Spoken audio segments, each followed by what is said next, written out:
Good afternoon, everyone. Welcome to the COVID313 Coalition for Families and Students. I'm Rajeshri Gandhi Bhatia, and I work with Grand Valley State University's Charter Schools Office as a Deputy Director for School Performance. I am also a former teacher, school principal, and most importantly, mom to two wonderful little girls who keep me super busy. Today's town hall focuses on a number of things, including the rationale and the why people are getting the vaccine, some emphasis on kids and mental health. We've got some representatives from the health department, Detroit Health Department today, and as well as some physicians here to talk specifically about women's health and infant health. So before we get started, I wanted to remind everyone that we are translating the town hall into Spanish and ASL. So we want to give people time to get on the right line and get comfortable. Ophelia, could you please give us details on how to listen to the Spanish interpretation? Yes, of course. Thank you. Buenas tardes. Si quieres ver este video en español, puedes buscar en los comentarios de este video o buscarnos en Detroit Hispanic Development Corporation. En nuestro Facebook ya estamos transmitiendo en vivo. Y la traducción hoy sería hecho por la señora Cristina Ruiz Manzón y la señora Gloria Rosas. Gracias. Thank you so much, Ophelia. Julie, could you please share the information for ASL?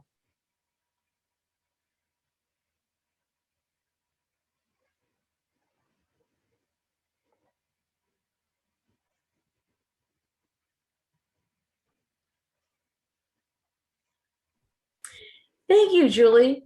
We want to hear from you, so please chat your comments or questions on Facebook to get us started so that we can answer your questions. Before we start, in the comments, let us know, where are you joining us from? How'd you hear about today's town hall? What are you most interested about hearing about today? What would you like for us to talk about in the future? We want to hear from you so that we can continue to offer programming that is meaningful and informative to all of you who come to join us. First off, I would like to invite my co-moderator, Jametta Lilly, and CEO of the Detroit Parent Network, to talk about the What's Your Why, to discuss this exciting new statewide campaign. Jametta? Sure, and thank you, Rajeshri. And thank you to all of us that are carving out some time, as many of you have been doing now for more than a year. And as we always do with the coalition, and we're so proud to be members of it, is every week we are bringing you information and knowledge to enable you to make good and healthy decisions for yourself and your children and your family and Detroit. And so speaking of staying safe and what we need to do as we are dealing continually with the reality of COVID, and now we know we have the opportunity with vaccines, multiple vaccines, and yet we still have many questions that exist in our community. And we also have people who are getting answers and telling their story about why they have chosen to become vaccinated. Well, we're really excited today because, as we always try to do, is we try to bring in voices from the state as well as local to share with us how we are addressing and overcoming the factors that have just literally devastated our nation, and particularly Black and brown and poor communities throughout Michigan. So to help us think about this, we're really pleased. Some of you have even seen it, which is the What's Your Why campaign. As we all know, Michigan is blessed with phenomenal leadership, and through our executive office and our Michigan Department of Health and Human Services, they have wisely chosen a marketing firm that has been doing a pretty outstanding job of just really bringing us images of people and stories about how they've made that decision to get vaccinated. And it's called the What's Your Why campaign. I am really delighted to welcome with us Ellen Davison. Ellen is the CEO of Brogan and Partners and is lead on this campaign. And I believe you've done almost decades of work of focusing in on public health messaging. But welcome. Ellen, if you're with us. Okay, Ellen might have just be a little bit behind. So I'm going to do like we always do with our 313. We're going to switch it to, I'm going to pick on Celeste. Celeste Miller is with us, and I just ask you to wave there. We see you, and we're happy to have you represent Brogan and Partners. Can you tell us a little bit about the campaign first, and then we'd love to hear a little bit about your story too. Go ahead, Celeste, and welcome. Hi, thank you so much. Of course. So yes, as part of MDHHS, we did a couple commercials on my why, very, very touching stories. Some had stories of their parents getting sick or them not seeing their parents for a year. Some even had really close family members and friends pass away from COVID. And they were all really, really touching to hear those people's stories. The campaign has done so wonderful. And if you go to MDHHS's site, you can see all of those videos on there. And my story was actually part of one of them. So I'll tell you a little bit more about that. I am now 30 weeks pregnant and fully vaccinated. Around the time I did my commercial, I was 22 weeks pregnant. And actually, we were pretty dead set, my husband and I, that I was not going to get the vaccine. We were really hesitant. It was kind of a scary topic for us, of course, because this is our first child. So we had no idea what the vaccine was going to be like for pregnant women. And one Friday, I was pretty overwhelmed because there was a story of somebody that I know who had gotten pretty sick with COVID while pregnant. And it kind of hit home because I then realized I didn't know what the side effects really were of getting COVID. I was more scared of getting the shot than I knew what would happen to me if I actually had COVID while pregnant. So we actually reached out to multiple OBGYNs, a lot of doctors, but the one person who actually made our decision easier was a board certified infectious disease expert from Henry Ford, who I know personally. I reached out to her. We talked about the pros and the cons of getting the vaccine, but then she also let me know all of the side effects and what might happen if I actually had COVID while pregnant. And I left that conversation so grateful for her because I knew 100% that I wanted to get vaccinated. So that following day, on Saturday, I was really actually lucky enough to get vaccinated. It only took a day to get in. I had absolutely no side effects, which was wonderful. And I was so relieved that I was able to get vaccinated. And then a part of the story that I actually haven't been able to share with anybody is that my husband actually had to go on a work trip. We each had one shot, and he was exposed for 7 days to somebody who was totally asymptomatic. We had no idea he had COVID. Goodness. Yeah. And so then he had come home and he actually exposed me for probably 3 days, and we had no idea. So we were pretty sure that I was going to get COVID because we only had one shot at the time. My husband had got it, and I actually did not get it. I was so lucky, and I was scared because I was like, oh no, I'm not fully vaccinated yet.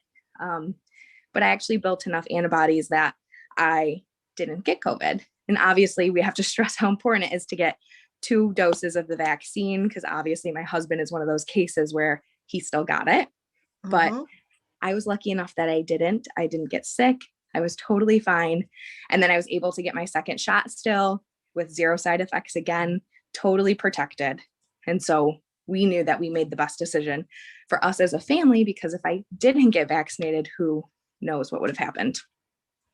That's a powerful story. And so your why has so many different elements to it. I would just love to pull back for a minute. So when I think about the campaign that we've been seeing, at first the state was giving us facts and information, and we were really emphasizing the science because we know the science proves that the vaccinations are safe and they are effective.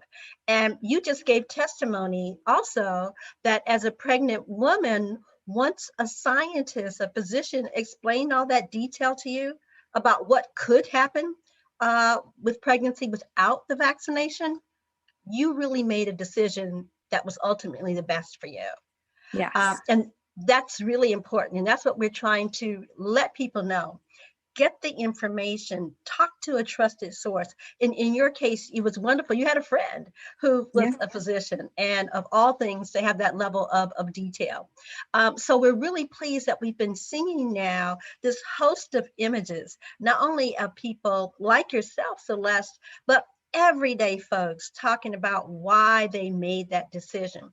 But rather than me talking about it, why don't we do this? Molly, want to double check with you. We would love, if possible, might we be able to see the video clip of Celeste telling her story?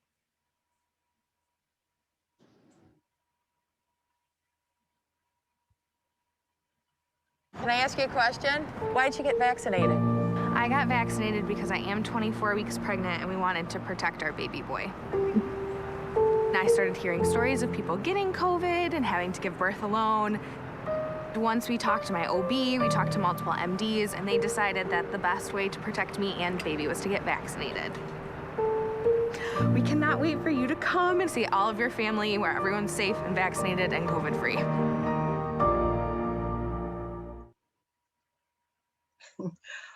Wow. So how do you feel? I'm just kind of curious now. When you look at yourself and now you know that you're all over YouTube and you're on regular channels, what is it that you're hoping that people are feeling or thinking as they hear you share your story?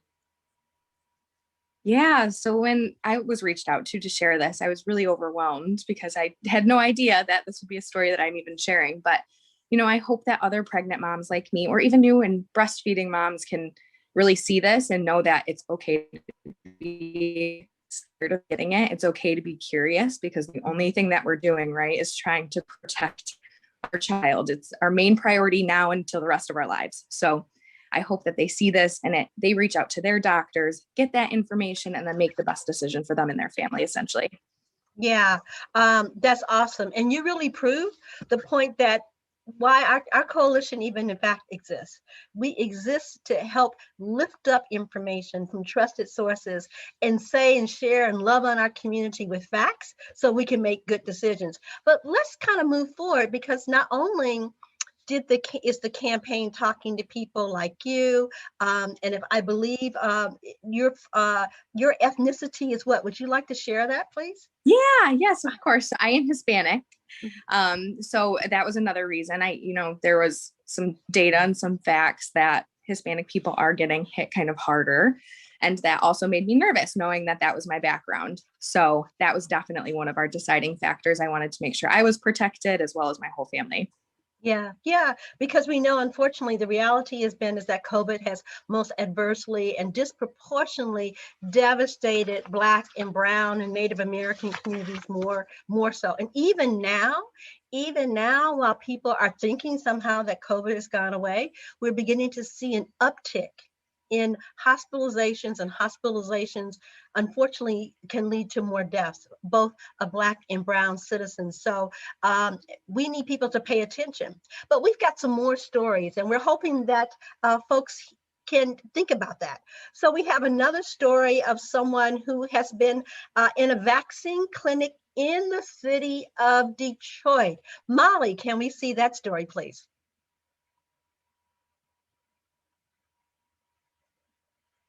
And that should be our number 2. Yeah, go ahead. Can I ask you a question? Why did you get vaccinated? Try to get back to some type of normal life. Tired of being cooped up. I love to travel, and I'm ready to get back to it. I like to get back to my grandmother's hugs. I really like being around people. It's not the same doing it virtually. We miss the touch and then dancing together and laughing together and singing together. Why did you get vaccinated? It gives us hope. Oh, the shot has given me a peace of mind. Hey, Granny, I'm coming to hug you one day soon. I love that. I think Detroiters, Flint, wherever you are, Bloomfield, you can see and relate to all that. Hug each other.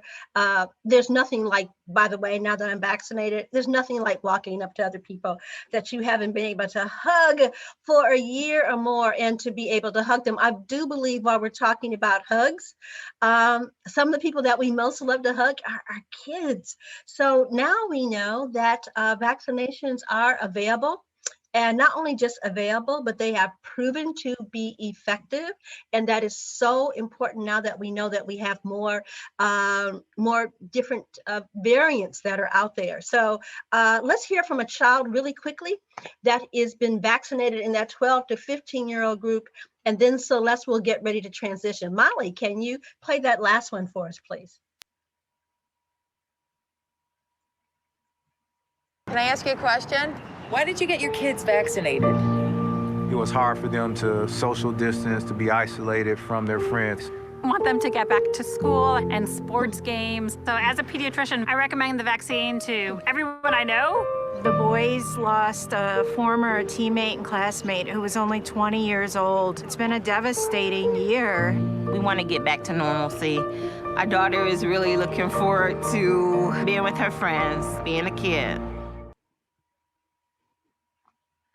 And we saw one of our foremost physician advocates, Mona Atisha, as a pediatrician, letting us know, families, that this is so important for our children. Let's try to make sure that we don't have any more losses. We are here to be informed and to be powerful. Celeste, thank you so much. And audience, we're asking you to help tell your story. Send us a photo, send us a video. Next week, the COVID Coalition is going to support this campaign by making videos of our why. And we invite you to do the same thing. So let's move it forward, talking about inviting people to be hopeful and to help carry the future forward. Who better to do that than to recognize the role of our teachers? And so really delighted to have Brooke. Brooke, please come on board and talk to us about our teacher appreciation efforts. Hi, everyone. Thank you for having me on. My name is Brooke, and I am part of UNI, Urban Neighborhood Initiatives. And today, so we have wrapped up our teacher appreciation. Thank you to all of those who nominated their teachers or individuals. As you all know, we're giving them a shout out, and we're also honoring them by giving them a small treat, a gift card to pick up lunch on us. So go ahead. So up first, we have Miss Leslie, or we call her Miss P. I actually nominated her myself. She was my 8th grade ELA teacher back in middle school. Miss P, so I went to Clipper Middle School here in Southwest Detroit, and Miss P was one of those teachers who you grow towards them, right? I love the fact that she really took the time to create relationships with her students. We joked around, or she would joke around herself if she was invited to a quinceañera or a family party. She was always there to support and eat good food. She's also very relatable. She speaks Spanish, so she knows a lot of the struggles and a lot of our culture that of the community she serves. And she also has a hilarious obsession with the Dave Matthews Band. That is her boyfriend. There's huge pictures and posters everywhere. When there's a concert, she's sure to be there. So shout out to Ms. P. Keep doing great work in the community. Up next, we have Miss Luna Terauchi from Escuela Avanzamos Academy. She was nominated by Norma Quintana. So Norma's reasoning for nominating Miss Luna is this teacher is unique and is the best teacher for me and my child. She is very charismatic and treats every student like they are special. She is a joy and a blessing for me and my family during these difficult times of the pandemic. I respect and admire her. We send our best wishes to her and God bless her. Up next, we have Miss Eldora Roberts from Creative Montessori Academy. She was nominated by Fatima Aceves, and the reasoning is she makes learning fun. Up next, we have Miss Stevenson from Voyager Academy. She was nominated by Neil Mitra Loper. Her reasoning is my third grader was struggling so bad in math, and she really took her under her wing to help her and support her. We have had many conversations on the weekend, and she She helped come up with a plan that my child was comfortable with. In this pandemic, she has been so supportive and understanding. She really deserves this shout out and nomination.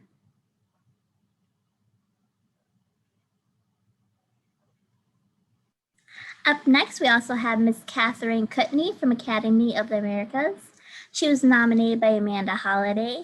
So Amanda's reasoning is she has been battling cancer, but is still teaching my son's 4th grade class online. She has a great attitude and teaches well. She goes above and beyond. For example, during February, she featured a different Black person each day for Black History Month and did the same for women in March for Women's History Month.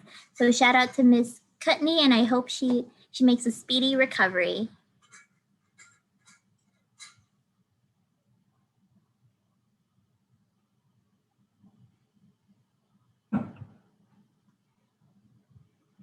It's Miss Donna Puloff. It's the other teacher in the Sorry.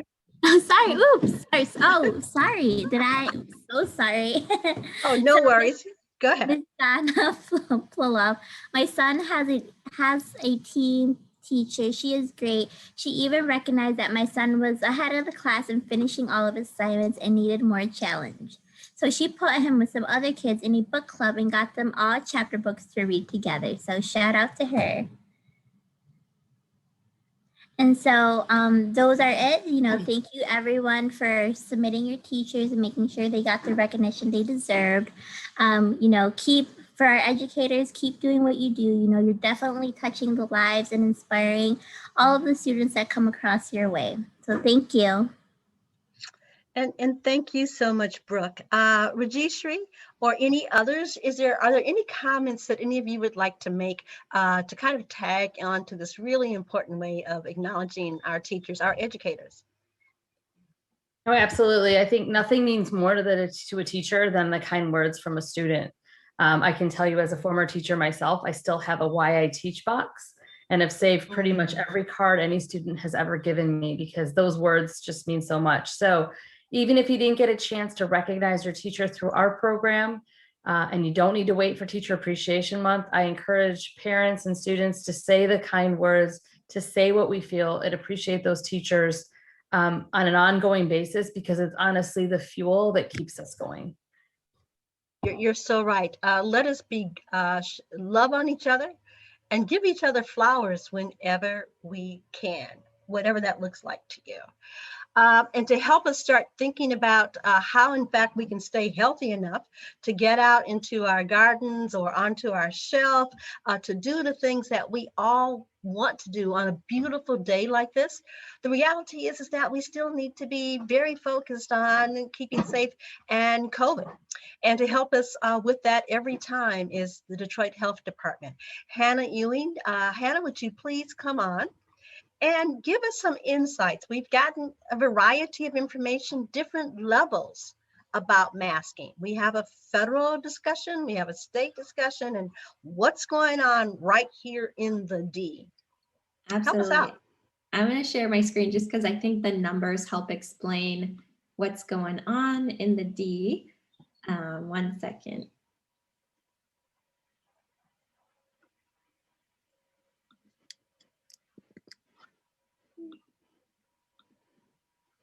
All right, so this is Detroit as of today. We're looking at some of our numbers. So we're at 9.5% in comparison to the state of Michigan at 7.9%. We're still having some COVID-19 cases in our community, but we are seeing a downtrend, which is really great to see. And so looking at where we stand in Detroit City in comparison to the rest of Michigan is really important in creating our masking narrative. So the city of Detroit is at 34.8% of all eligible individuals, I believe 16 and older, to receive at least one vaccine. This is much lower than our neighboring counties of Oakland County, as well as the state of Michigan, which is currently at 54.4%. So a couple of the benefits of getting your COVID vaccine, and we'll talk about some of the benefits of masking in just a second, is that the vaccination will help prevent hospitalization and death. The COVID-19 vaccine is a safe way to help build protection, and the COVID-19 vaccine is an important tool to help stop the pandemic. And this is just a brief overview of these vaccines, and we're happy to answer any questions you have about the science at the health department. You can reach us at 313-876-4000 and press 3 to speak to a nurse. So let's get into the meat of what our new questions are. So as of May 13th, the CDC recommended that a fully vaccinated person does not need to wear a face mask in most settings. And what does fully vaccinated mean? So in the case of the Moderna and the Pfizer, which is our 2-shot series, this is 2 weeks after your second dose, you are considered fully vaccinated. So if you have your complete vaccination card and you just got your second dose yesterday, you still have to wait 14 days as the day you got your second dose to be considered fully vaccinated.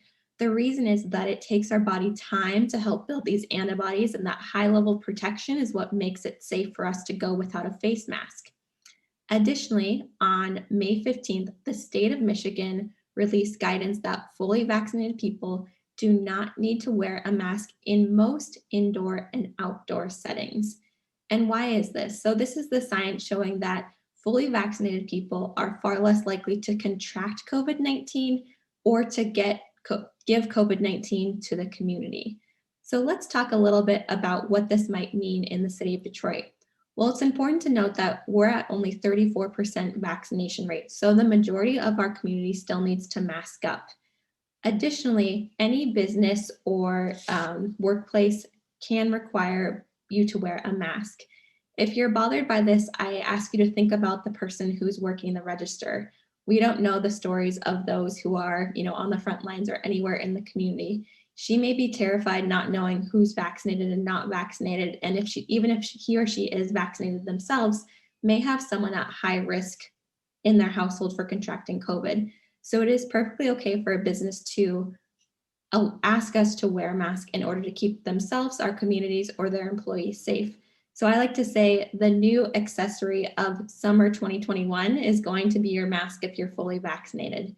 You do not have to wear it in most cases when you're in indoor settings, but just make sure you have it on hand because some businesses and workplaces will require you to still wear a mask, even if you're fully vaccinated. So here's just a couple reasons to choose safer activities if you're unvaccinated and when it's okay for you to not to go without a mask if you're unvaccinated. You can attend small outdoor gatherings with fully vaccinated friends and family and not have to worry about wearing a mask. This is because with COVID-19, when there's a lot of really good ventilation in the outdoors, it does not tend to spread. Additionally, you can also attend small outdoor gatherings with fully vaccinated and unvaccinated people, but it's recommended that you still continue to wear a mask if you're unvaccinated or partially vaccinated. We go into the red and the orange when we start to dine indoors in restaurants if you're unvaccinated, attending workout classes. So this is a great infographic for you to kind of think of, if I'm unvaccinated, where should I make sure I'm wearing a mask to protect myself and also protect the community? And if you're fully vaccinated in most situations, except for some medical situations or when a business or workplace requires it, you can go without a mask. And so if you want to start going around without wearing your mask, that is totally fine. And if you're vaccinated and you still want to wear your mask, that is totally fine. It is whatever your comfort level is. So if you want to have the ability to take off your mask, you can always schedule your vaccine appointment with us at the health department by calling 313-230-0505 Monday through Friday from 9 a.m. to 6 p.m. And then we now know that we have opened up our vaccinations for minors aged 12 to 17. However, they must be accompanied by a parent or guardian, and the parent or guardian must be prepared to show their ID and also provide written consent form to our minors. We want to make sure that this is that's supported by the parent or guardian so that we're not vaccinating any children without permission. We take that very seriously at the health department. Additionally, there is no good neighbor reimbursement for bringing anyone under the age of 18 to be vaccinated. We also have a great Teens for Vaccines partnership with the Detroit Public Schools Community District, where we're giving the first dose of the Pfizer vaccine for ages 12 and up with their parents this Saturday, May 22nd from 9 a.m. to 4 p.m. at the Randolph Career and Technical Center. And we also have our Good Neighbor program that's still going and all of our vaccination sites around the city. I'm going to leave this up and we can answer any questions you guys might have. Great. Hannah, thank you so much. Rajeshri, do we have any questions for Hannah? We do, but before we go to questions, I just wanted to also remind everyone that we are translating the town hall to Spanish and ASL. So Ophelia, could you please share the information to connect the Spanish translation? Thank you. Si ocupas ver este video en español, por favor, ver en los comentarios o puedes ir al Facebook de Detroit Hispanic Development Corporation para ver este video en vivo. Gracias. Thank you, Ophelia. And Julie, one more time, the instructions for ASL, please.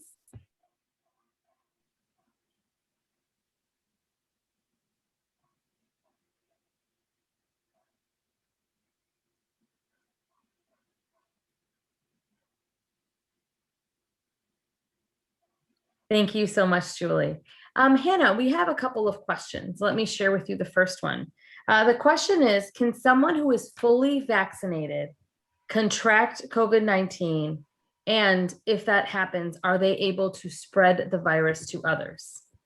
So when you're fully vaccinated, that's that 2 weeks after your second dose of Pfizer or Moderna, or the one dose 14 days after the Johnson & Johnson, you do have a much lower chance of catching COVID. It's about 90% efficacy for catching COVID for those fully vaccinated with Pfizer and Moderna. So the reason we're saying you can take off your mask is that the data shows that the risk is so low that it is okay for you to take off your mask. Also, if you're fully vaccinated, you're much less likely to spread COVID to those who are unvaccinated. So things like children under the age of 12 who can't get vaccinated, or people who have chosen not to get vaccinated but still want to make sure that you're protected from them. So these vaccines are a great way to protect yourself and also our community. And the data shows that you can do safely without wearing a mask if you're fully vaccinated. Great, that's really helpful. So as we see the requirements changing, and they're heading in a what I'll call positive direction because we're seeing fewer and fewer restrictions, can you talk a little bit about what could potentially push us back into needing masks and back into some of the more restrictive limitations? Absolutely. So it's important to take into consideration that these guidelines to take off your mask are for people who are fully vaccinated. So we run into risk is if people start to take off their mask and they're not fully vaccinated, they are still spreading it. So if you're not fully vaccinated and you want to take care of our community, still continue to wear your mask and follow those guidelines. It's the best way that you can show that you care for Detroiters and you care for the community. We know that these masks are annoying. You know, we're all excited to take them off. If you really want to take your mask off, go get vaccinated and wait your 14 days after your doses are done. That's the safest way that you can take that mask off. Great, thank you. And, you know, some of, there's another question about just, you know, how do we know that people who are not vaccinated? So in other words, is there some way that we're checking, like what's the sort of way we're regulating this? Right now we're doing it on the honesty policy, but if you want to, you're vaccinated and you want to show people, I ordered a I'm vaccinated hat so that if I don't want to wear my mask, but I still want to show like I'm taking care of my community, that's a great way. You can also carry your vaccination card. And if you lose your card too, we can always help you get a replacement at the Detroit Health Department as well. Great. Thank you so much. We appreciate your being on with us week after week, and the information you provide is just so very helpful. So thank you again. Absolutely. I just want to say one more thing is that my why for getting vaccinated is next week. I may bring my grandma on. It's the first time I've seen her in a year and a half, and we're both fully vaccinated. So my grandma is definitely my why for getting vaccinated. Great. Thank you so much for sharing. Please bring her on. Absolutely. Wonderful. Well, thank you, Hannah. We'll see you soon. Next, I'm excited to invite two physicians to join us. I believe we're waiting for one to come on, but Dr. Fernandez, could you please go ahead and turn on your camera and unmute yourself? And then hi there. And then Dr. Nicole Boudries will also be joining us just as soon as she's able to log on to the Zoom. But Dr. Fernandez is a neonatologist at Children's Hospital. So we wanted to invite her on because every week we have a lot of questions about the vaccine and COVID in general with respect to both infants and pregnant women. So we're going to start with the questions about infants. And Dr. Fernandez, maybe you can start a little bit, just very generally. How does COVID affect babies or infants? What does it look like when a baby or infant has COVID? Sure, yeah. So the majority of infants do not contract it, neonates specifically. Only 1 to 2% of the babies turn out positive, although usually asymptomatic, from moms who are tested positive. We test at 24 and 48 hours of life for the infants who are born to moms who are positive in the pregnancy at the time of delivery. And it usually, if it does manifest in any symptoms, there's only been sporadic reports in the past year. Definitely a huge minority of the cases who are affected are in the age group that I treat. So sometimes thankful for that. I haven't actually seen the brunt of it in my patient population. The majority of cases of infants who are affected or neonates tend to be older than 5 to 7 days. And it's still kind of debatable whether it was contracted outside when they went home and secretions versus from the pregnancy itself. There are theories, a little bit of a speculation, some trials going on looking at placental transmission and haematogenous spread. There are some reports out there about that. Some initially early in the pandemic, when we were unsure, we would not delay cord clamping. We would early cord clamp, avoid bonding with mom to try to avoid those maternal secretions. But soon we understood more about the transmission, and actually the neonates themselves are very rarely affected. The ones that may have tested positive often is confounded because they might be premature and their lungs were sick usually to begin with. Their X-ray findings can be consistent with premature X-rays. So it's really not clear at this point whether neonates and infants are at any real risk. More likely not so, depending on the ACE inhibitor regulation and the way the virus actually affects older people. Babies and neonates have that advantage. So I would say the risk is very low and babies are generally doing fairly well. Thankful for that. That's really good to hear. So from what you're seeing is most of the infants that do test positive, it is to positive mothers. That's sort of the majority of the cases. And there are some who may contract it outside, but mostly we're seeing it when they're born to positive mothers. The few of them are born to positive. Only 1 to 2% are positive of the babies born to positive mothers test positive, but they remain asymptomatic. Okay. The ones that are symptomatic tend to be 5 to 7 days of age. We call it late onset, something like that, where they come back and are admitted into the hospital with some respiratory support. Often there are cases that mom was positive in those times, but there were also other family members at home who were positive. So it's really hard to delineate whether it's strictly from the pregnancy, the transmission or not. Okay, that's helpful to know, because I know we have a lot of moms who are pregnant and this is a big concern of theirs. So that's good to hear. When we think about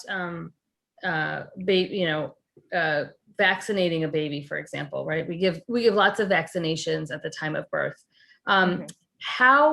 How are decisions made as far as what vaccines to offer babies? As of this point, we don't have vaccines being offered, the COVID vaccine being offered to babies, but right. How does that occur? And do you expect that will be something we will be doing? So just because of the way these vaccines were developed as mRNA vaccines, there is very limited data in the population that I manage, which is the babies. However, highly recommend pregnant mothers getting vaccinated because the antibodies has been shown now in multiple literature publications that the passive antibodies, which all moms pass on to their babies when they're born, and regular pregnancies, they last for up to 6 months. So in addition to the usual antibodies, now the COVID antibodies from the vaccine would be very, very effective in babies in the first few months. So it would offer some passive protection to the babies because they cannot be vaccinated. So in response to the previous video, a few videos ago of the why to vaccinate is the reason to protect your child. That's definitely still stands yourself as a pregnant woman, because it increases the risk of a worsened COVID infection when you're pregnant. And also because you confer passive immunity to your child. And it's definitely, I would strongly recommend vaccinating pregnant women. And as soon as the children come of age, the 12 to 17 and onward, I would strongly recommend vaccinations as well. So when you talk about the mother being able to protect the baby by virtue of getting vaccinated, can you talk a little bit about how nursing or breast milk can also help protect a baby? Sure. So breast milk itself has not been shown to contain a transmissible pathogenic type of COVID, even if moms are positive. Continuing to breastfeed with safe hygiene practices has not increased any risk of transmission into the babies from breastfeeding itself. Actually, breast milk confers that passive immunity with the antibodies, so I would think would be more protective, and it has been shown to have antibodies. So getting vaccinated, breastfeeding, those are all very good things to do to avoid transmission. Okay. So what I think I heard you just say is that breast milk can pass the antibodies on and increase that sort of passive protection that you talked about that a vaccinated mom who got vaccinated pregnancy could give, and that the virus itself does not seem to be transmitted through breast milk. So not so much, no. Yeah, the antibodies specifically are more likely to be passed on transplacentally. So they get the IgG antibodies through the pregnancy itself, like hematogenously. However, breastfeeding confers an additional immunoresistance with other, there are other factors in breast milk that increase immune tolerance to babies, and many of like the IgA, there's different other ways of conferring a decreased susceptibility to infection, and all of it contributes to a healthier pregnancy and a healthier infant. So breastfeeding itself, along with the vaccine in the pregnancy, can confer that antibody and that immunity. Okay. And, you know, when you think about, you know, a mother who's asymptomatic, right? Can a mother be asymptomatic and the baby still have COVID, or how does that work? So as of now, I think most hospitals are testing all all patients for COVID, usually, even if they're asymptomatic. And many times we have asymptomatic COVID positive tests, and we do test the babies in those cases, and I've seen almost all be negative. So I think theoretically, being you know, possible, you can possibly transmit it. It's just a very, very low risk of transmitting it, especially if you're asymptomatic. You know, in addition to the COVID vaccine, as I mentioned, you know, we give a lot of vaccines to children in their first few years of life. And, you know, there are many parents who are hesitant for many reasons to get any vaccines. As you've worked with parents who are making that choice, what are some of the things that you tell them or information you give them? How do you help to coach and counsel parents struggling with whether to vaccinate or not? Sure, yeah, we do see there's been some of an uptrend periodically in vaccine hesitancy. Whenever I try to understand more about where they're coming from, a lot of it stems from a lot of misinformation, mostly with social media and websites. I strongly encourage them to question their sources, that the one-time, you know, blogs and things like that for cases that they see. It's really an unfortunate way to make a decision for another person based on hearsay. So I do recommend the CDC website is very resourceful. There's tons of information on vaccines over there. Even going to the developer of the vaccine, if you look at the scientists and the physicians who advocated, we all vaccinate our children. So if we know the most about the vaccine, and not only me, even the people who developed the vaccines, the people who developed the vaccines are so interested in giving it to their most loved children, you know, that should be just the green light right there. And I try to encourage them that I have yet to meet a physician or a scientist who discourages vaccines. So I mean, that speaks for us right there, and that often gives them a different approach to it. So I would be very cautious on websites. People might write a lot of things. There's often no scientific merit to it. So I do encourage them to read more and to question things more, get more information right from the source. That's great to hear, Dr. Fernandez, because that's, I think, the message that we heard early on from our guest who gave her why, and it was actually finding the information. And something you suggested just now was not something I'd heard before, but I want to repeat it, is to really look at not just the CDC website, but look at the actual vaccine developers information, because I think that can give us some more reassurance that these are trusted professionals who have come up with this and would trust their own kids. I see that Dr. Boudries has joined us. Dr. Boudries, welcome. Feel free to turn on your camera so that we can put you in the hot seat as well. Welcome. So Dr. Fernandez, the last question that I had so far for you, but I think we're going to continue to get a bunch more, is that, you know, and I think you said it, but, you know, if you have children, and whether you will recommend that they get this COVID vaccine once it's available to them. Definitely. I mean, my 2 children are under 12 right now, so they're not eligible yet. But vaccine trials are usually highly regulated, especially in children, which is why there was another 2 trials that were initiated to even test it in 12 to 17-year-olds and under 12, given the immune variability in children and the more susceptibility to infection. I think it's definitely more with caution. As soon as something's out there that's safely verified and tested and true that can be eligible for all ages, I would not hesitate. Because having access to the data for the trials, understanding the why and the way they do it, I wish my kids were 12, to be honest. They're, you know, getting there, but I would definitely vaccinate my children as soon as they are eligible. Wonderful. That's a great testament to hear from somebody who's working with infants who are born sick for many different reasons. And, you know, to hear you say that, hey, this is something I do for my own kids, I think means a lot to all of us struggling with that choice. Sure. Great. Dr. Boudries, I'm going to switch the conversation to you, because as I said, we've got lots of questions about COVID and babies and COVID and pregnant and soon to be pregnant moms. So just a little bit, if you could just share, how is it determined that the vaccine is safe for pregnant women? Well, that is a great question. So typically, or historically, women have not been included in testing for new, clinical trials for new treatments. So one of the things that we, with COVID-19 is that we noticed that pregnant women were getting COVID more.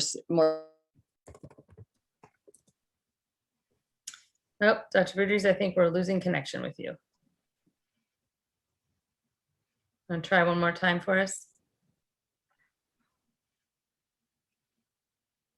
Okay, while Dr. Boudries is getting herself reconnected, I wanted to remind everybody that we welcome your questions. I mean, we've got an ability to ask some experts here, things that you want to know. So please feel free to chat your questions to us, and we will happily ask the doctors and get you the information that you are looking for. Dr. Boudries, do we have you back? I think we've got a little sound issue. I don't know, Dr. Fernandez, if you have any thoughts on this question about how, you know, pregnant women, how it was determined that it was safe for pregnant women and younger children. I mean, I think we can broaden the population. You're muted, Dr. Fernandez, sorry. So in neonatology, we do work very closely with OB and MSM because, you know, their baby comes directly to us as soon as mom's delivering. So we do know a lot about the maternal information as well. Not as much as Dr. Boudries would know, of course, but I do know that the pregnancy itself, not only does it decrease our immunity and susceptibility to more infection in general, we had many cases and you know, really sad cases of moms who had to be emergently delivered because they had fulminant infection and they go into what we say DIC or coagulopathy, where many of them actually didn't make it and the babies are, you know, with us. And it's really sad to see, especially if a vaccine could have prevented that. At the time, vaccines had not been out yet when I saw the majority of those. Those cases have come down quite a bit, but it is quite sad, very devastating for the families. And so because we noticed such a large population of pregnant women getting affected so severely with COVID, I think that's when the encouragement was made. I think the trials didn't include pregnant or lactating, I believe, from what I've read so far at least. So I think that's why the data wasn't out there, and that's what stemmed a lot of the hesitancy in women who were pregnant because there was no clear-cut data on it. But as we've seen now in many pregnant and vaccinated with healthy babies being born, I don't think we have much to worry about. Of course, things come in the future, we'll see. But so far, things have been fairly safe with vaccinating pregnant women. And I think something you just said also, when a mom is sick and the baby's born, that impacts that first, that first experience, that first few weeks of life and that bonding period. So, it's more than just the medical aspect. There's obviously the social, emotional aspect as well. So welcome back, Dr. Boudries. It's nice to see you. Welcome back.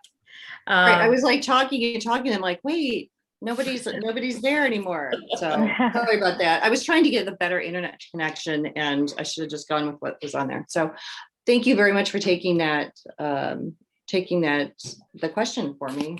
So Dr. Boudries, I'm gonna jump to you because we've got both pregnant women that are concerned about COVID and the vaccine, but we also have women who are looking to become pregnant or would like to become pregnant.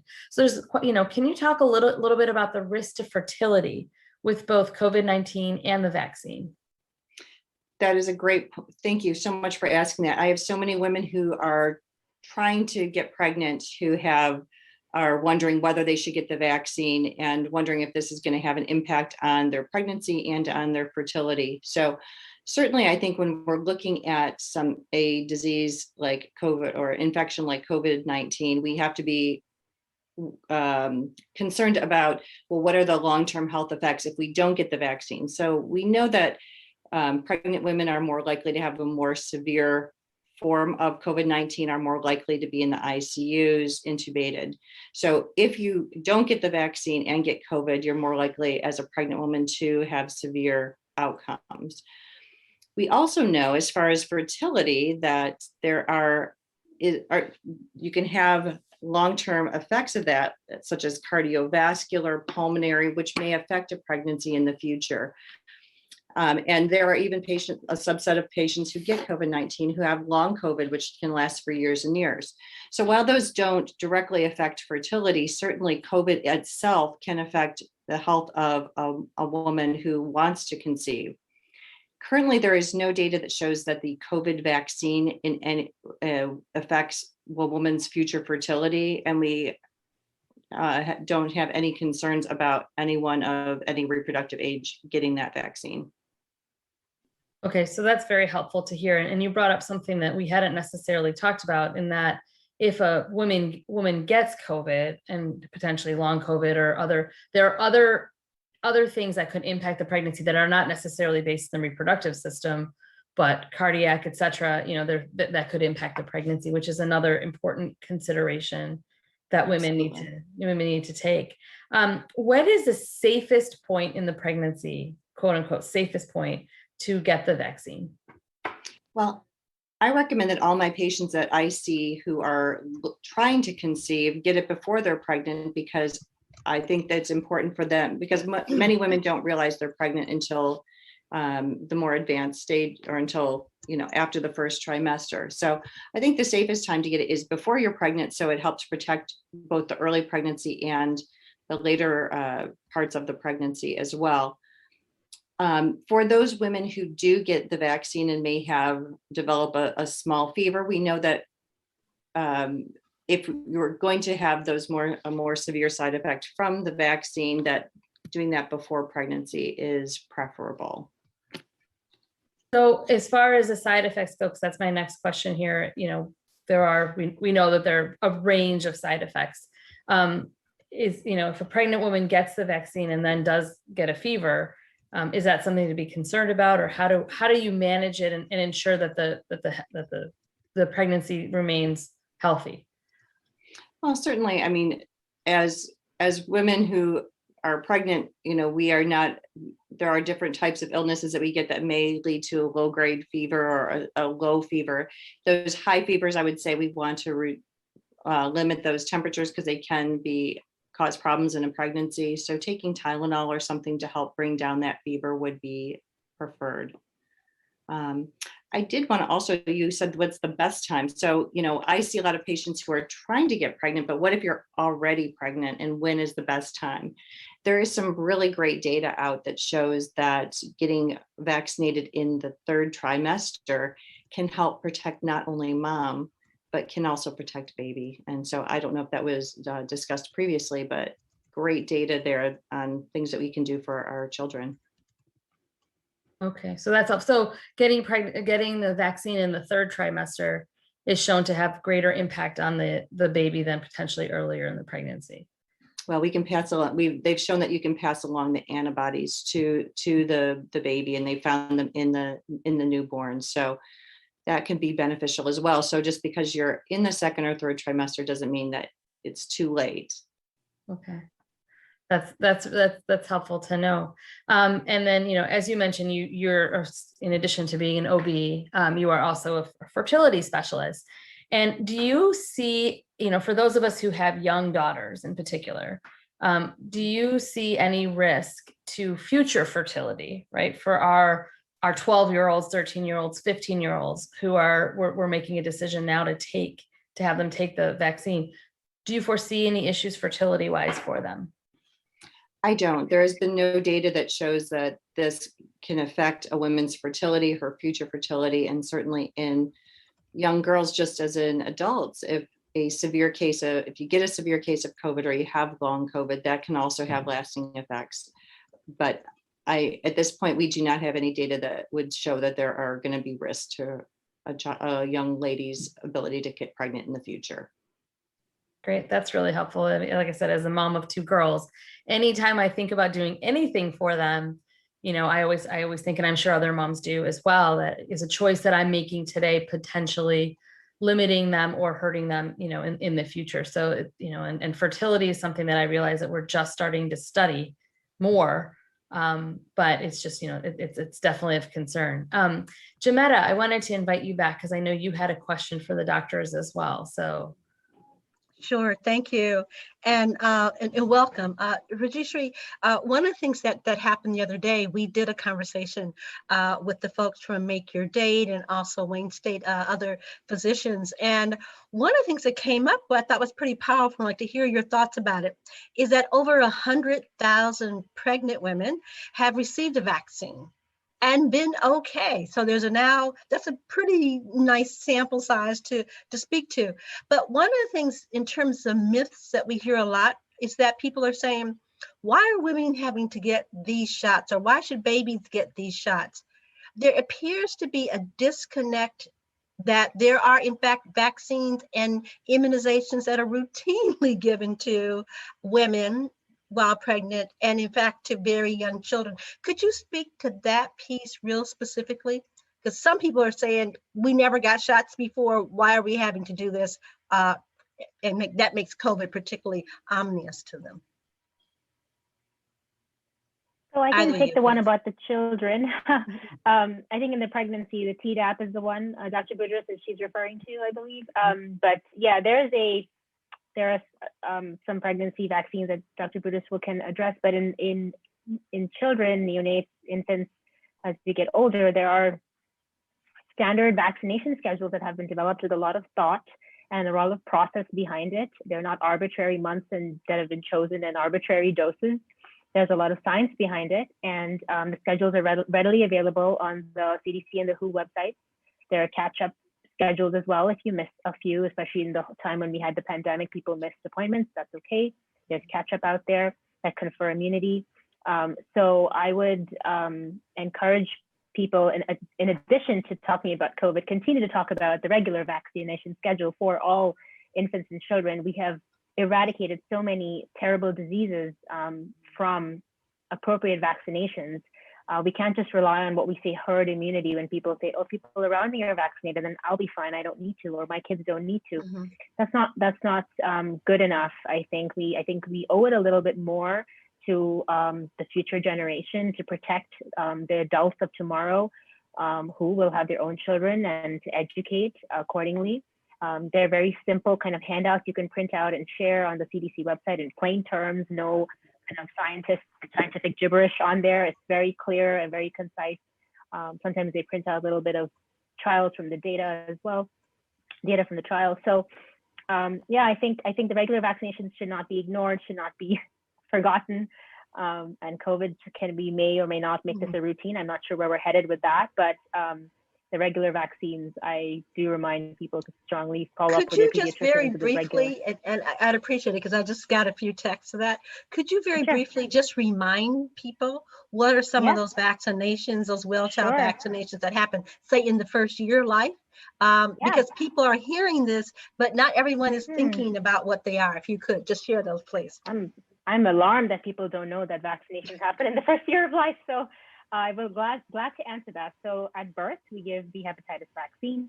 2, 4, and 6 months, there's another series of vaccines, 2 to 3 shots on each. And if there's healthy, there's other factors with live vaccines. There's a one by the mouth called the rotavirus vaccine to prevent terrible diarrheas and things like that. And so those are the 2, 4, 6 month shots. The next time you would on schedule get the next set of shots would be the 12 month, and then subsequently 15 to 18, and then onward there's some in early childhood up until age 11 to 13. So there's definitely in the first year monthly or every 2-month appointments with the pediatrician for a good reason. They follow the schedule of the vaccine.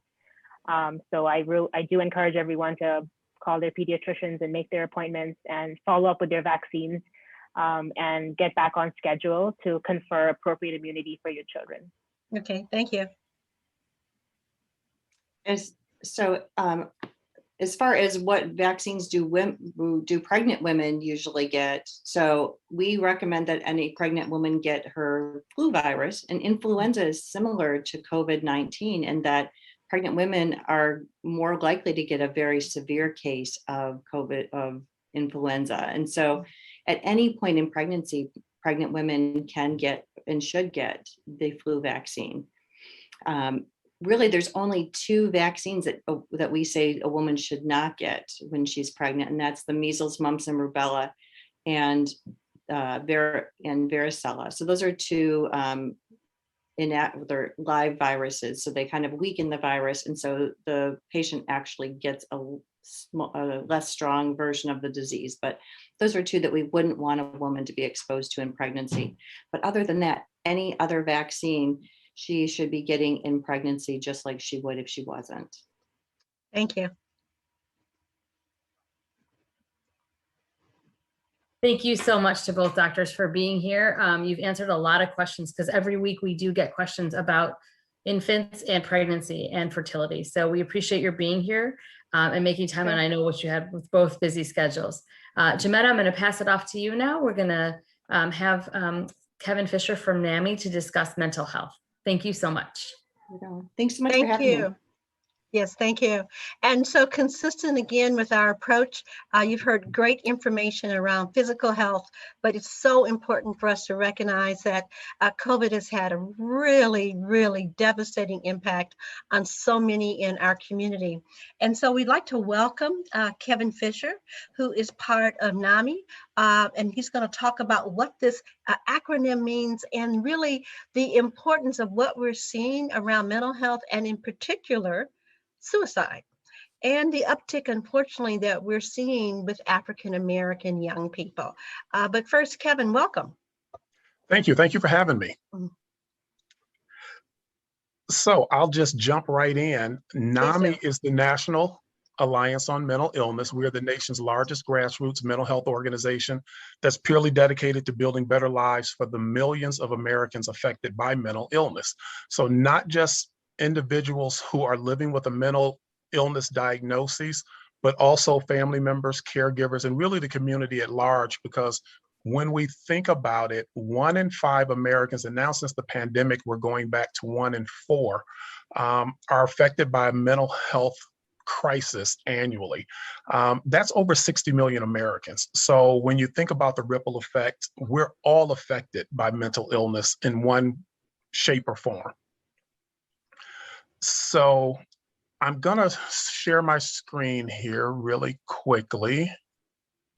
And I wanna talk a little bit about stigma because as a mental health advocate, and I guess I need to put my disclaimer out there, I'm an advocate and activist. I'm not a doctor, psychiatrist, psychologist. So with that understanding, we at NAMI believe that stigma is the leading barrier that prevents people from seeking the help that they need. We have a tremendous need for additional resources like funding, like we need many more behavioral health professionals. We need more psychiatric beds. We need lots of infrastructure when we talk about behavioral health care. But the fact is, we can throw all the money at this we like, and I don't want to diminish that. We need these resources.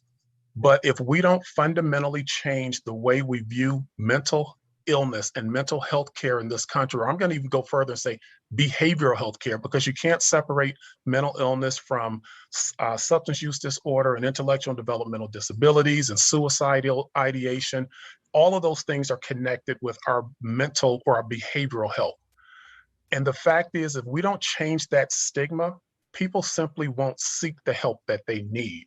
So that's why we strongly believe that stigma is the leading barrier. Then it is access to high quality, culturally sensitive care. And that is the issue in the African American community.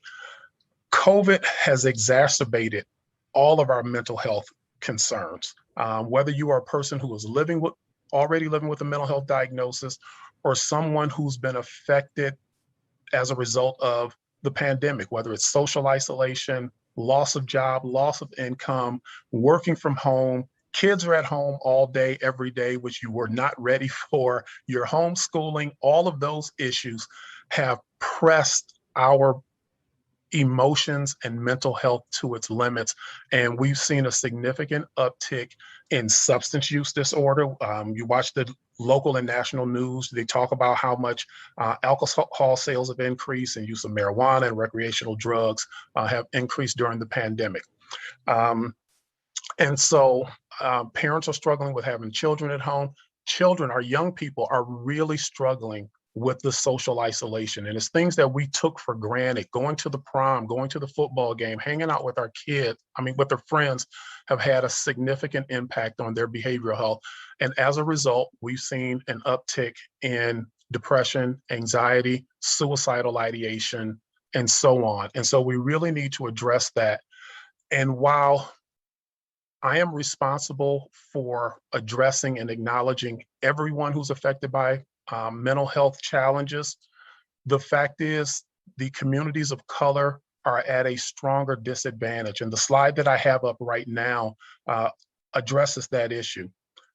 On average, nationally, only about 43% of Americans who need behavioral health care receive it in a given year. If you are a member of African American or Latino community, you can literally cut that number in half. We're receiving behavioral health care services at half the rate of non-Hispanic whites. And there are many reasons for that, like less access to treatment, lower rates of insurance, culturally insensitive healthcare system, higher levels of stigma. Stigma affects us all, but it does vary by culture and community. In the last year, we have finally recognized racism is a public health crisis. We cannot ignore that. While there are many things that we can address and need to address, one of the issues is we cannot ignore the importance of taking care of our behavioral health.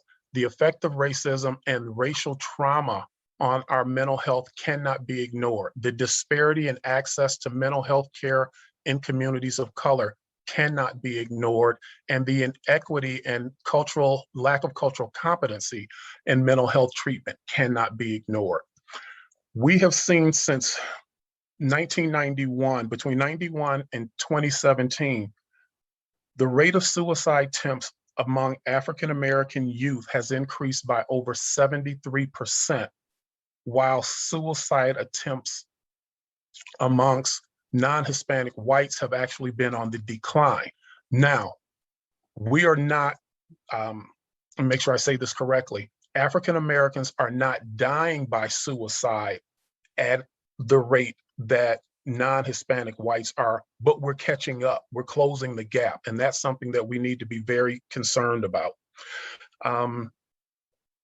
The stigma, as I mentioned before, in communities of color is different.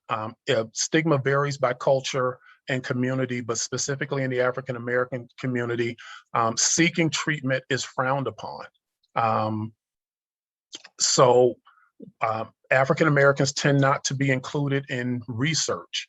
In our communities, even instances of mild depression and anxiety are considered crazy in social circles, and we just simply aren't prepared to talk about it. There are many common barriers in communities of color.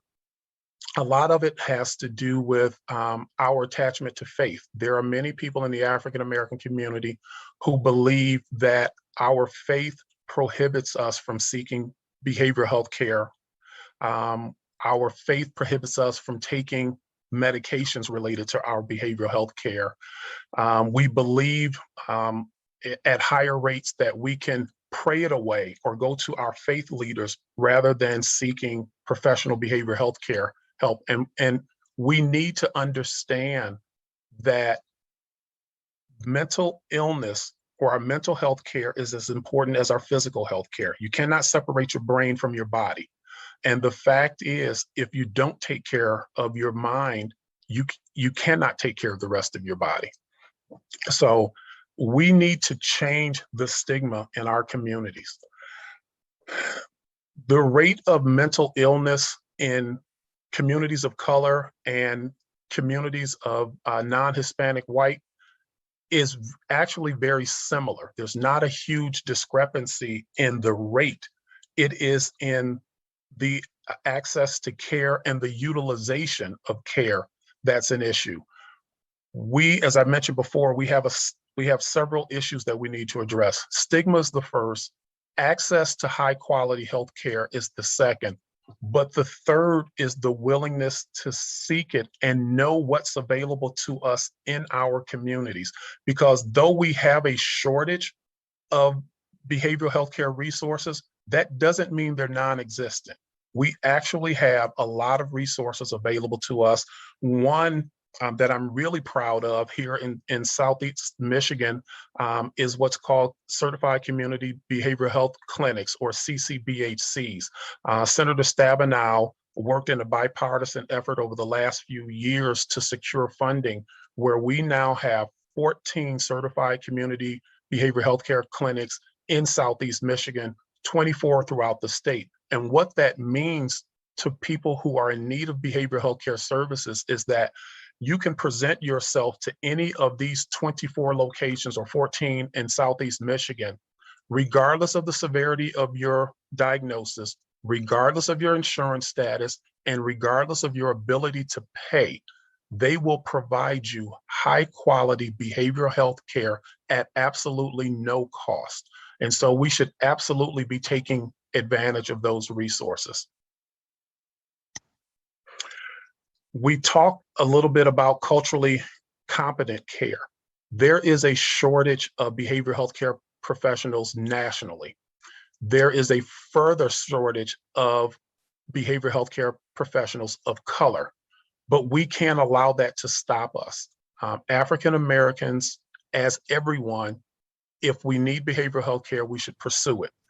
And even though we may not be able to find a provider who looks like us, that shouldn't prevent us from seeking the help. But we do need providers to be more culturally sensitive and competent. And on this slide that I have before us, this was a recent study that showed that 23% of behavioral health care providers presented more dominant when engaging with African Americans, and 33% were less patient-centered when dealing with African American patients. What does that mean? It means it pushes us further away from seeking help. It means we're being talked at instead of listened to. So cultural competency is really important and absolutely needed at this time. Kevin, if I might, just because we had some questions from the audience, and sure, you've just given us some profound information. I loved how you framed and helped us talk about stigma, and also how there may be some beliefs, particularly in African American communities, that don't fully understand or appreciate the role that clinicians can play, just like physicians can play. Mm-hmm. So we do have some questions from the audience, but as we're responding to those, you've brought up several times about cultural competency. We know that there is systemic racism and there is bias that is practiced by individuals. So we want to come back and hear a little bit about what are the recommendations that NAMI may be doing in that regard. But we can hold on that, think on it for a moment. Let's hear from the audience. Rajeshri? Yes, so a couple questions. First of all, are there family therapy groups? Because sometimes there's generational trauma and depression. Short answer is yes. And there are, they are available in many settings. I'm going to go to what I know best, which is NAMI. And I'm going to go right back to my screen share really quickly because I was just going to get into this. So NAMI provides a number of education and support groups to anyone at no cost in your community. All you have to do is contact your local NAMI at, and you can find your local NAMI at nami.org. Family to family, family support group. We have some new programs called Family and Friends. These are support groups for people who have lived experience. And the really special thing about NAMI is 99.9% of us have lived experience. And then we become trained facilitators where we host these support groups. There are also support group opportunities in some places of worship. Some individual therapists or providers provide them as well, but I would start with NAMI for that. Great, thank you so much. The next question, and you sort of alluded to this at the end of your, your first, when you were talking about the numbers of behavioral specialists, but the question is, are there enough mental health providers in Michigan? And more importantly, why do you think that is? Why do you think the number of mental health professionals or behavioral health specialists is so low, particularly in communities of color? A couple reasons. And I don't know that I even understand myself why there's such a shortage of behavioral health care providers nationally, because as I've learned more about this, there are, people are always concerned with pay rate. And so there are some peer support specialists who frankly don't earn enough, but there are also master's level social workers, psychologists, psychiatrists who make a very good living. So we need to do more in this country to encourage people to pursue careers in behavioral health care. The other problem that I've learned recently, though, is especially for people who want to become psychiatrists, there is a very limited number of slots available in medical school for psychiatrists. And that's something that I'm starting to work and advocate for on the national level. We have to free up more slots available in schools of medicine so we can have more behavioral health professionals. In communities of color, part of it is stigma. Part of it is we simply don't talk about behavioral health care in our culture. So we're not guiding young people enough toward careers in that profession as well. Yeah, I can understand that and relate to that very well, that if our communities aren't encouraging care for our mental and emotional health, then there's not anyone encouraging our young people to go into careers to serve them. So I think you're right, it is cyclical, that if we can get acknowledgement on one side, then I think we can build the other. And I love your comments about systemic ways to sort of increase the number of psychiatrists and mental health professionals in general. I mean, absolutely. So it's those kinds of solutions that we absolutely need to look at. Appreciate your answering those questions. Jametta, I'll turn it back to you. Yes, thank you. Yeah, because our pipeline is way too short in general. But we've talked about, so we know there's a need, and then we need more sensitivity, knowledge and sensitivity. Has NAMI taken a position on implicit bias training or identified some policies that organizations can help advocate for? We are, and we're actually working on a national level to implement those policies. NAMI has been at the forefront for many years in guiding the administration on where we should go. The issue is do we get there? Quite frankly, unfortunately, there's a lot of talk about increased resources for behavioral health care, but not enough action. There are some things that are getting done. As I mentioned, the CCBHCs with Senator Stabenow, but we still have so much further to go. So we're going to need you to help us kick the ball. Because we know that it took almost 2 decades for us to start talking about integrated care, which is that, again, we shouldn't separate the mind from the body. And we got a lot of work to do. And COVID has made it so evident that we absolutely must begin to address this issue. Schools, child care centers, workplace. So Kevin, we're going to need you. We're going to need all the people part of the National Association for Mental Illness, but also to understand that it's a continuum. Our health is social, emotional, all the way to the kinds of unfortunate things that we see every day happen in this country, where people need mental health support and instead the police show up with guns. We're here to make a difference and to partner with you. Thank you so much for being on. We want to continue to have these kind of conversations. Thank you. Thank you so much for the opportunity. Thank you. And now we're getting ready to wrap up, I think, another very, very full program from videos talking about why people have made the decision to step forward and become vaccinated. So I'm going to start with my very last message for the first part. So now we've got several different announcements, like we do all the time. Announcements and information to keep you healthy, keep you strong, informed, and powerful. So you saw from the very beginning of the program that we started off with videos and people talking about their why they've been vaccinated. Well, we invite you, please take a photo, do a video of yourself telling your reason why you have chosen to think about your own health and the greater health of our community by becoming vaccinated. Send those photos and those videos to us. We're going to start supporting this campaign. We also have some other important things we want to share with you. The Detroit Public School Community District is doing a tween vaccine rollout. Yes, we want to make sure our 12 to 16-year-olds are getting that shot and able to play sports and do the other things that we know that tweens love to do. That is May the 22nd. And I'm not sure, Molly, if we have a flyer for that, let's show it. But we want to make sure that everyone, you can go to Detroit Public Schools Community District website and get the information about the tween vaccine.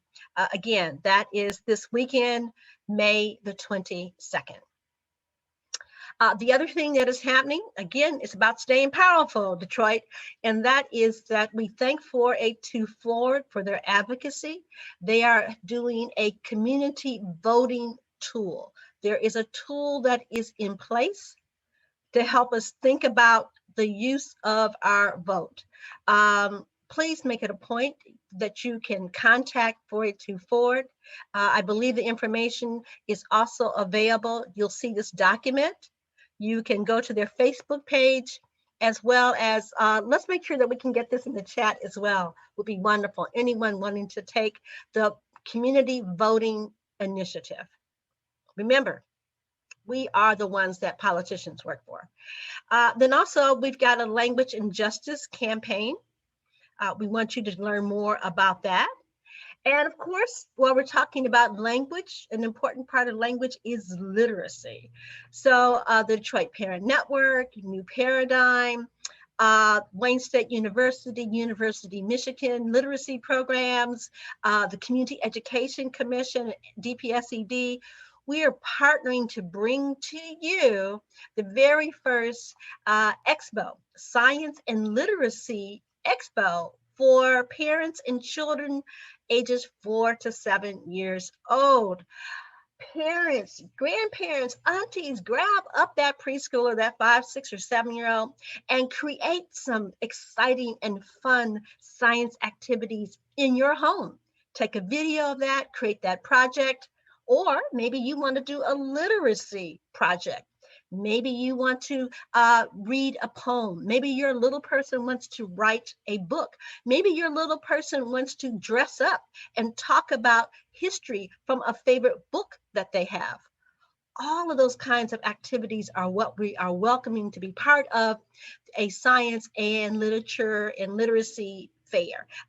Please contact Detroit Parent Network. You can just go to our Facebook page and get this information.